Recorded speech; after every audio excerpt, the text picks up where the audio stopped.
Ever feel like you've got a supercomputer tucked under your hat? You know, it's funny you should say that. We're diving into the fascinating world of the human brain today. Specifically, your brain.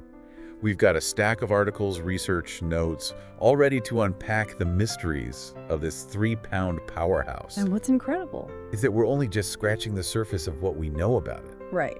First off, the sheer scale blows my mind. 86 billion neurons. It's like trying to picture the entire galaxy in your head. It's a symphony of complexity, really. Yeah. Each neuron firing off messages, connecting with thousands of others, constantly working together.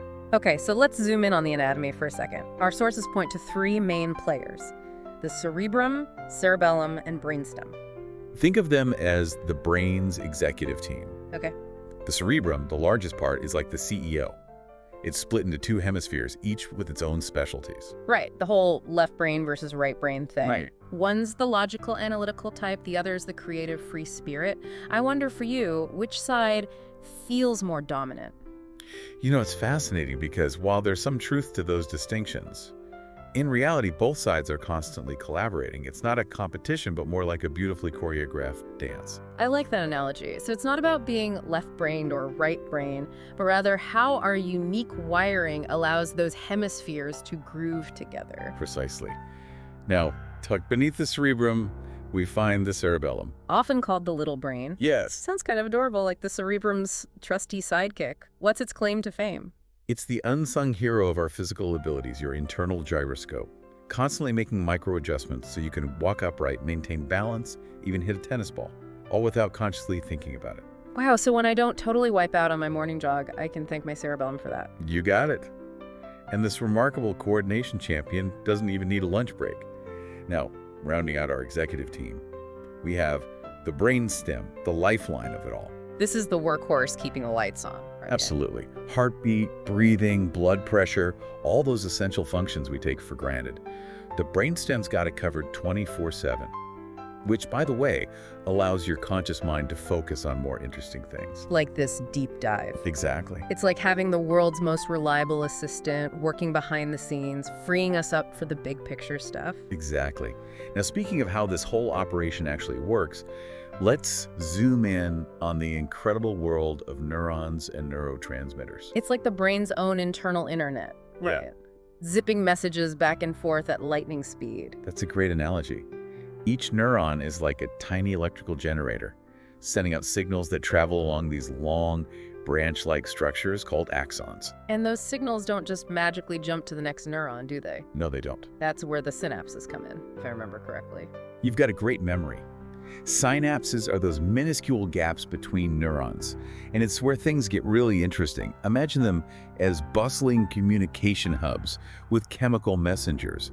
These messengers are called neurotransmitters, racing across the gap, carrying messages from one neuron to the next. Okay, so we've got these electrical signals and chemical messengers zipping around, but what's the point? What are they actually communicating? Everything from sensory information, like what you're seeing and hearing right now, to thoughts, emotions, even your heartbeat. It's all coordinated by this intricate dance of neurons and neurotransmitters. It's mind-blowing how much is happening in our brains every second without us even realizing it. And here's where that term neuroplasticity comes into play, right? Right. The idea that our brains aren't static, they're constantly changing and adapting. Absolutely. This is one of the most exciting areas of neuroscience. Every time you learn something new, it's like carving a new path through a forest. The more you walk that path, the more defined it becomes. That's neuroplasticity in action. You're literally rewiring your brain with every new experience. So it's not just that we're storing information, it's like we're building new pathways and connections, Right. making our brains more adaptable and resilient in the process. That's incredibly empowering. It really is. It means that regardless of age or background, we all have the capacity for growth and change. Think of it this way. Every time you challenge yourself with a new skill, language, or even just a different way of thinking, you're essentially upgrading your brain's software. That's a great reminder to never stop learning. It's like giving your brain a workout. Now, speaking of storing information, Yeah. where does memory fit into all of this? Memory. The brain's vast and intricate filing system. You can think of it in 2 main categories: Short-term memory, like that phone number you remember just long enough to dial, and long-term memory, where we hold on to things for days, years, even decades. Right, like that time in third grade when Okay, maybe some memories are best left in the archives. But seriously, what makes certain memories stick while others fade away? That's the million-dollar question. It's a complex interplay of factors, but one key element is emotional significance. Think about it. The most vivid memories are often tied to strong emotions, whether it's joy, sadness, or even fear. It's true, I can still remember every detail of my first time on stage, even though it was years ago. The nerves, the excitement, the feeling of the spotlight, those emotions made it unforgettable. Exactly. Those emotional connections strengthen the neural pathways associated with that memory, making it more likely to be retrieved later. Repetition and active recall also play a role, which is why studying for a test or practicing a skill helps solidify those memories. It's like telling your brain, hey, this information is important, keep it handy. Precisely.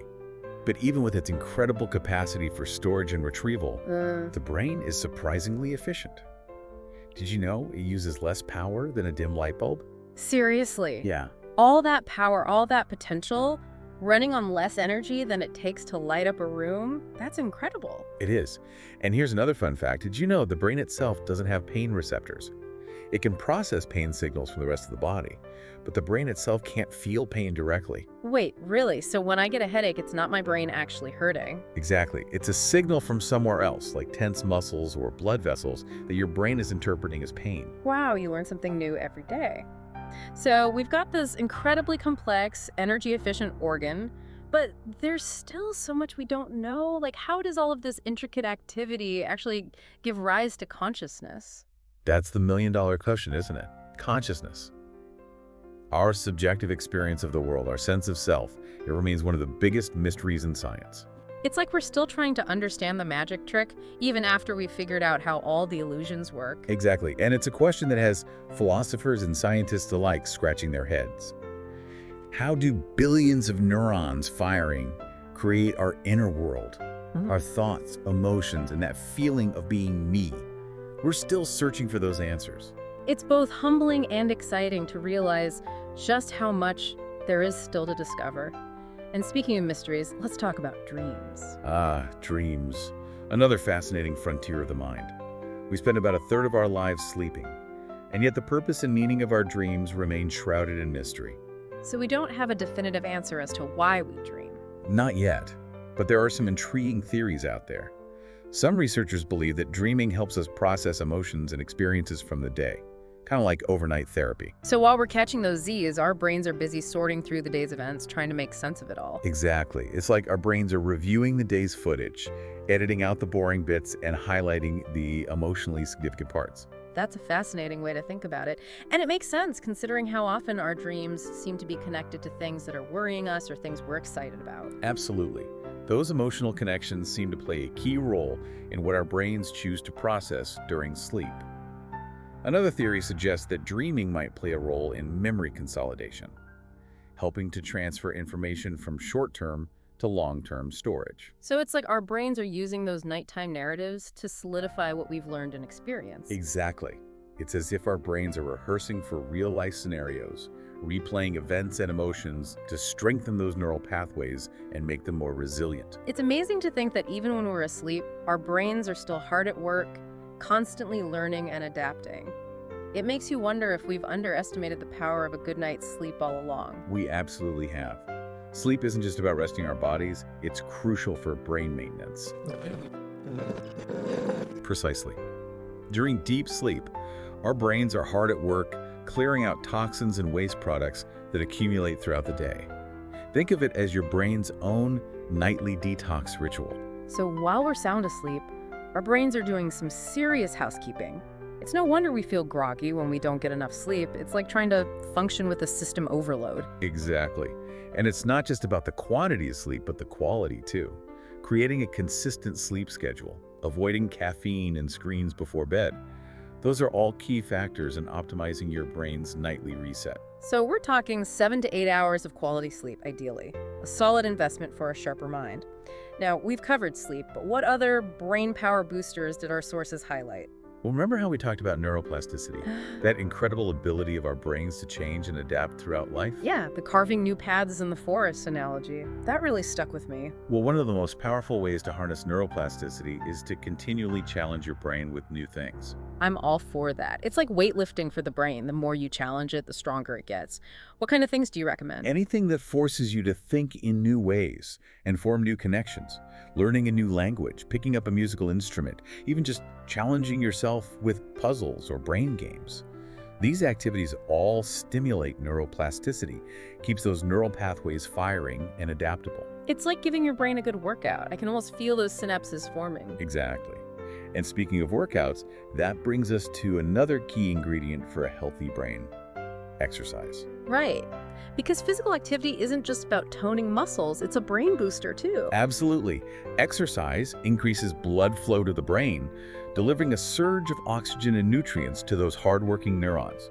It's like giving your brain a shot of espresso. And who doesn't love a good espresso pick-me-up? So we're talking exercise for those feel-good endorphins and D, a sharper mind. Double win. Precisely. It's remarkable how interconnected our physical and mental well-being truly are. When we take care of our bodies, we're also nurturing our brains. This deep dive has been a fascinating journey inside our own heads. It's amazing to think about all the incredible things our brains are capable of, often without us even realizing it. It really is. And the most exciting part is that we're still in the early stages of understanding this incredible organ. There are countless mysteries yet to be unraveled, but with every new discovery, we gain a deeper appreciation for the awe-inspiring power and potential of the human brain. Absolutely. We've covered a lot of ground today, from the basic anatomy of the brain to the mysteries of consciousness and dreams. But if there's one thing I hope you take away from this deep dive, it's that your brain is capable of remarkable things. Keep challenging it, keep learning, and never underestimate its ability to adapt and grow. Who knows what incredible feats your 3-pound powerhouse will achieve with a little nurturing and a lot of curiosity.